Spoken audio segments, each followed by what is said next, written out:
তো hello guys, তোমরা সবাই কেমন আছো? আশা করি ভালোই আছো। তো ঠান্ডার মধ্যে আজকে আমরা চলে যাচ্ছি হালিশহরের একটা নতুন ক্যাফেতে। ক্যাফেটা বেশি দিন হয়নি, খুলেছে স্টেশনের কাছেই। তো চলো হালিশ কোথায় আছে দেখাচ্ছি।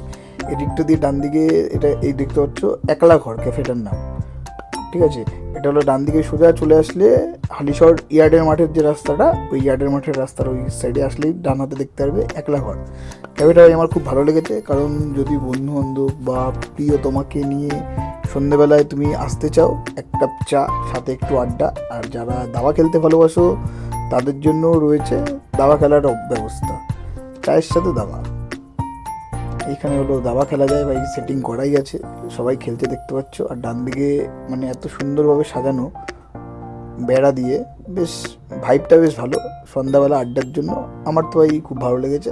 ওখানে গিয়ে চা খেতে খেতে বন্ধুরা মিলে বা প্রিয়তমাকে নিয়ে বসে গল্প করতে পারো, আড্ডা মারতে পারো। তো আমি একটা চা নিয়ে নিয়েছি, তেমন কিছু ভালো লাগছিল না, আমি চাই খাবো। একটা চা, সুন্দর গল্প করার জায়গা, বেশ ভালো। তো তোমরা যারা যারা হালিশহরে আছো বা কাঁচরাপাড়ার মধ্যে থাকো, অবশ্যই ভিজিট করতে পারো।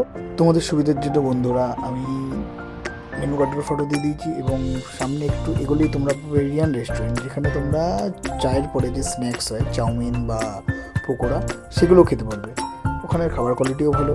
আমরা দুজন চা খেয়ে ওখান থেকে বেরিয়ে সামনে গিয়ে রেস্টুরেন্টে গেছিলাম। তো এখন আমরা খেয়ে দিয়ে বাড়ির দিকে যাবো। তো সবাইকে টাটা, দেখা হচ্ছে আবার নেক্সট ভিডিওতে।